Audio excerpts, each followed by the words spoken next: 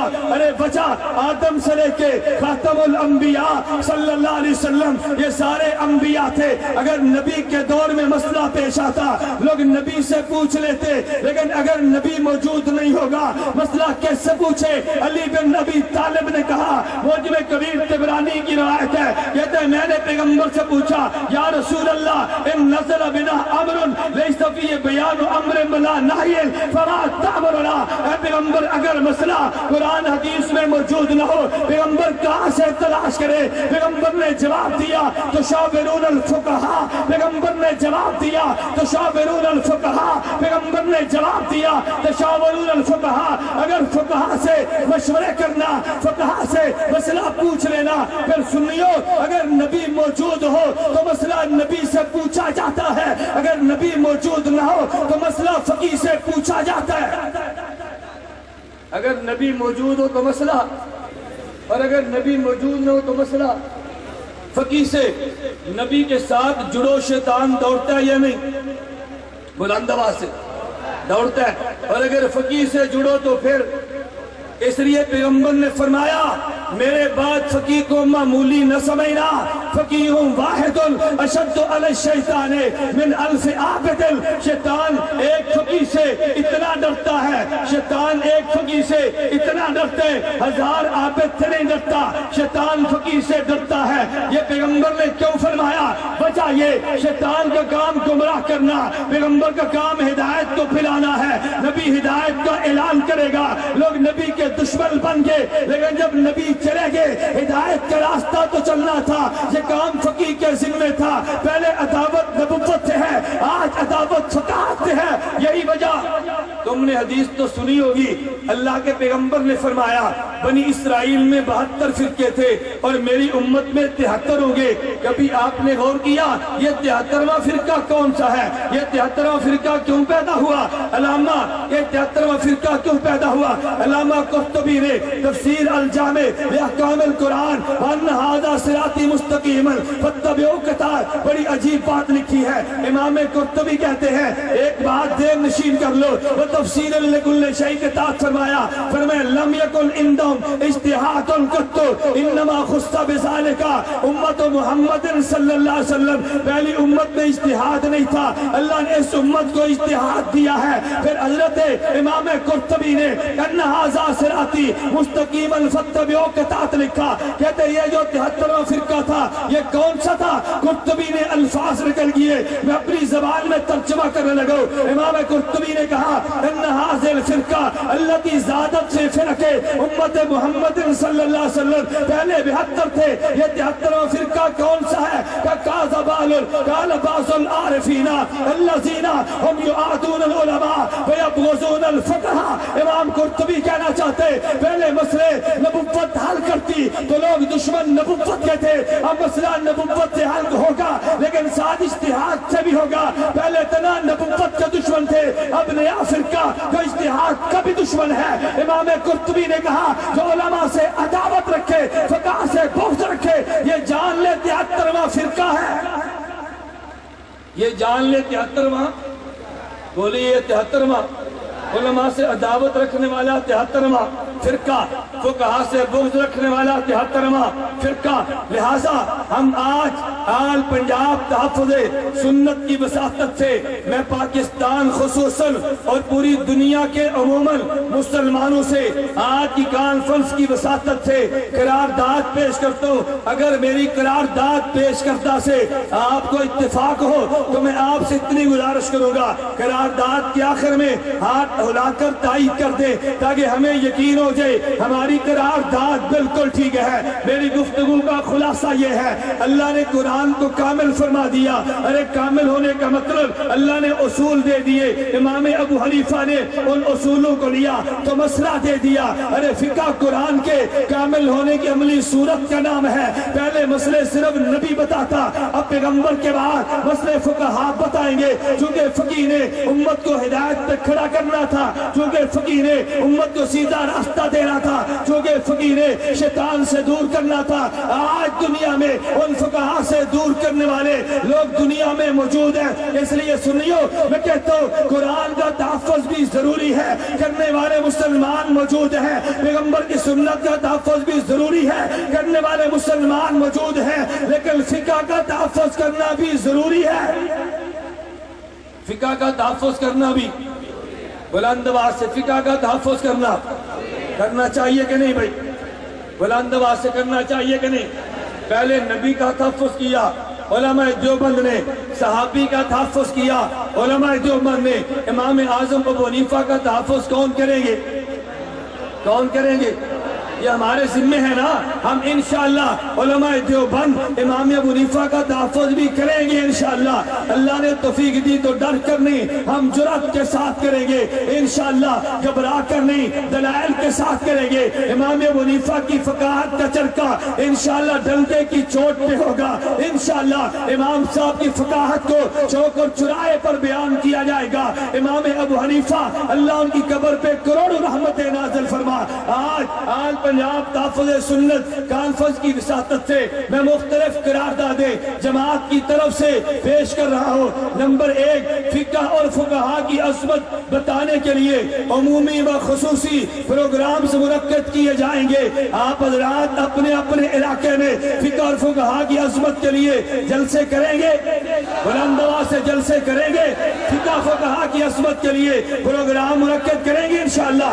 Number 2، فقہ اور فقہا کے بارے میں پھیلائے گئے شبہات کو دور کیا جائے گا، دور کریں گے انشاءاللہ۔ اگر کوئی شبہ پیش کرے اس کو تو دور کر دے، اگر تر سے حل نہیں ہوتا اتحاد سے رابطہ کر دے، اتحاد کے مناظر دور کریں گے انشاءاللہ۔ فقہا اور فقہا سے بغض و عناد رکھنے والے افراد کی حوصلہ شکنی کرنا کریں گے انشاءاللہ۔ فقہا سے بغض رکھنے والوں کی حوصلہ شکنی کرنا، اس کے لیے کئی کام کرنے میرے اور تیرے ضروری ہے۔ نمبر 1، اگر وہ جہاد کا نام لے تو نے اس کو عشر نہیں دینا، اگر جہاد کا نام لے تو نے زکوٰۃ نہیں دینا، اگر تیرے محلے کا امام ہو تو نے اس کے پیچھے نماز نہیں پڑھنی، اگر تیرے علاقے میں ایسا گمراہ طبقہ موجود ہو تو تم حوصلہ شکنی کرو گے، بلند آواز سے حوصلہ شکنی کرو گے۔ نمبر 4، چاروں ائمہ برحق، حضرت امام ابو حنیفہ بھی برحق، امام مالک بھی برحق، امام شافعی برحق، امام احمد بن حنبل بھی برحق۔ ہم چاروں ائمہ کو برحق مانتے ہوئے امام ابو حنیفہ کی تقلید کریں گے۔ اگر سعودیہ میں امام احمد بن حنبل کی تقلید ہو وہ ہمارے بھائی ہے، اگر امام مالک کی تقلید ہو وہ میرا اور تیرا بھائی ہے، اگر امام شافعی کی تقلید ہو تو تیرا اور میرا بھائی، امام احمد کا مقلد ہو وہ تیرا اور میرا بھائی ہے۔ ہم انشاءاللہ ان فقہا کی تقلید کو، فقہا کو برحق مانتے ہوئے امام ابو حنیفہ کی تقلید کریں گے انشاءاللہ ثم انشاءاللہ۔ اور 5ویں بات، خاتم الحرمین ملک شاہ عبداللہ حفظہ اللہ تعالی کا میں اس کانفرنس کی وساطت سے ایک بات کا شکریہ ادا کرتا ہوں، شاید آپ کے علم میں نہیں ہے، ملک عبداللہ نے سعودیہ میں ہیئت و کبار العلماء کے نام سے، جسے آپ پاکستان کی زبان میں کہو اسلامی نظریاتی کونسل قائم کرنے کا اعلان نہیں بلکہ فیصلہ کیا، اور ملک عبداللہ نے اس اسلامی نظریاتی کونسل میں چاروں مسالک کے علماء کو نامزد کیا۔ فقہ حنفی کو ماننے والے، فقہ مالکی کو ماننے والے، فقہ شافعی کو ماننے والے، فقہ حنبلی کو ماننے والے، ہم اس بات پہ ملک عبداللہ کا شکریہ ادا کرتے ہیں کہ انہوں نے یہ فیصلہ کر کے امت کو بتا دیا کہ سعودیہ کی حکومت یہ مقلدین کے ساتھ ہے، غیر مقلدین کے ساتھ نہیں ہے۔ اگر اس اکیڈمی میں علماء کے بورڈ میں گنجائش تمہارا نہیں ہوتی، کوئی فرق تمہارا بھی رکھ لیتا، انہیں 4 مسالک کو نمائندگی دے کے یہ بات واضح کرتی ہے کہ سعودیہ حکومت چاروں ائمہ کا احترام کرتی ہے، چاروں ائمہ کو قبول کرتی ہے، چاروں کی فقہ کو قبول کرنے کا اعلان کرتی ہے۔ ہم ملک عبداللہ کا شکریہ ادا کرتے ہیں۔ آپ سب حضرات کرتے ہیں بھائی، کرتے ہیں بھائی بلند آواز سے۔ ہم ان کا جو بھی اچھا قدم ہوگا ہم اس کی ان کو انشاءاللہ اللہ نے توفیق عطا فرمائی صرف دادے تحسین نہیں، ہم عملاً شکریہ ادا کریں گے۔ اللہ مجھے اور آپ کو اپنے مسلک اور اپنے مذہب اور اپنے موقع پر مضبوطی کے ساتھ قائم اور دائم رہنے کی توفیق عطا فرمائے۔ آخری بات، اتحاد اہل سنت والجماعت کے پلیٹ فارم پہ میں آپ حضرات کی خدمت میں گزارش کرتا ہوں، اگر آپ طالب علم ہیں تو چھٹیوں میں تشریف لائیں، اگر علماء ہیں 1 سال ہمیں دیں، اگر کالج کے نوجوان ہیں تو جون اور جولائی میں 40 دن دیں، اور اگر آپ حضرات میں سے کوئی تاجر اور دکاندار ہے ہر انگریزی مہینے کے پہلے جمعرات، جمعہ، ہفتہ، اتوار اور 3 دن آپ اس کو دیں ہمیں، ہم انشاءاللہ ثم انشاءاللہ لٹریچر بھی پہنچائیں گے، ویب سائٹ کے ذریعے دنیا میں نشریات بھی عام کریں گے۔ ایک بات میں کہنا ضروری سمجھتا ہوں، مجھے اسٹیج کے آنے سے قبل بعض احباب نے کہا کہ مولانا آپ کی اتنی بڑی کانفرنس، علماء مشائخ اسٹیج پر موجود ہے اور تم ویڈیو کے ذریعے اس کانفرنس کو پوری دنیا میں پھیلا رہے ہو، کیا تم جرم نہیں کر رہے؟ میں نے کہا عجیب بات مجھے سمجھ نہیں آتی، ہم تو مقلد ہیں، ہم تو امام ابو حنیفہ کے مقلد ہیں۔ آپ بتاؤ اگر ایک مسئلے پہ 2 فقہا کا اختلاف ہو جائے تم کسی ایک فقیہ کو باطل کہہ دو گے، ایک فقیہ کو غلط کہہ دو گے؟ ہاں میں یہ بات ضرور کہتا ہوں کہ اگر ایک مسئلے پہ 2 فقہا کا اختلاف ہو جائے تم ایک کی رائے پہ عمل کرو، مگر تم دوسرے کو باطل تو نہیں کہو گے نا۔ اگر میں نے اپنے اسٹیج پر یہ کام کیا ہے یہ رائے میری تو نہیں ہے، شیخ الاسلام حضرت مولانا محمد تقی عثمانی دامت برکاتہم کی ہے، یہ میری رائے تو نہیں ہے، مفتی اعظم پاکستان مفتی محمد رفیع عثمانی دامت برکاتہم کی ہے۔ میں نے کئی بار آپ سے گزارش کی ہے، آج لوگ ذاکر نائک کے نام سے متاثر ہیں، وجہ ذاکر نائک میڈیا پر جو ہے آج جاوید غامدی کے نام سے پریشان ہے، وہ میڈیا پر جو ہے اگر باطل میڈیا پر آیا اس نے غلط نظریات کو پھیلا دیا ہے، تو مجھے یہ بات بتاؤ مولانا تقی عثمانی دامت برکاتہم پاکستان ٹی وی پر آئے جن دنوں میں تحفظ ناموس نسواں، یہ ناموس تحفظ نسواں بل کے نام سے حکومت نے یہ ایک بل پاس کیا، مولانا تقی عثمانی جب ٹی وی پر آئے تو ٹی وی میں زبان نے پوچھا مولانا تقی عثمانی دامت برکاتہم حضرت آپ تو خلیفہ مجاز ڈاکٹر عبدالحی عارفی رحمہ اللہ کے ہیں اور وہ خلیفہ مجاز حکیم الامت مولانا اشرف علی تھانوی کے ہیں، تم ان سلسلے کے ہونے کے باوجود آج آپ ٹی وی پر کیوں آئے ہیں؟ حضرت شیخ الاسلام مولانا تقی عثمانی نے عجیب جواب دیا، فرمایا ناموس تحفظ نسواں بل کے نام سے ایک بل پیش کیا ہے، امت میں غلط فہمیاں پیدا ہو گئی ہیں اور ان غلط فہمیوں کو ٹی وی کے ذریعے پھیلایا گیا ہے، مجھے بتاؤ اگر اس فورم پہ نہ آتا میں ان شبہات کا جواب کیسے دیتا، ان کا رد کہاں پہ کرتا؟ میرے دوستو تم مجھے بتاؤ، رب کعبہ کی قسم مجھے یا میرے مشائخ کو اپنی تصویر کا قطن شوق نہیں ہے، مجھے ویڈیو اور مووی کا قطن شوق نہیں ہے، مگر لاہور اور پنجاب کے سنیو مجھے تم بتاؤ جس ذاکر نائک اور جن آل باطل نے اگر میڈیا پہ کھڑے ہو کے باطل نظریات کو پیش کیا ہے، اس میڈیا پہ نہیں جاؤں گا تو باطل نظریات کا رد کیسے ہوگا؟ مجھے تم بتاؤ آل بدعت کا جواب دینے کے لیے اگر میڈیا کو نظر انداز کر دیں گے کہاں جائیں گے؟ ہم نے اس کو عبادت اور ثواب نہیں سمجھا، ہم نے اس کو ضرورت کا درجہ دیا ہے، ضرورت کو ضرورت سمجھو، عبادت کو عبادت سمجھو، اور اگر مسئلے پہ فقہا کا اختلاف ہو جائے پھر ایک فقیہ کی رائے کا احترام کرتے ہوئے دوسرے فقیہ کی رائے پہ عمل کرو۔ ہم مقلد ہیں، ہمیں مقلد ہی رہنا چاہیے، ہم فقہ کو مانتے ہیں اور فقہی مزاج ہی رکھنا چاہیے۔ وآخر دعوانا ان الحمد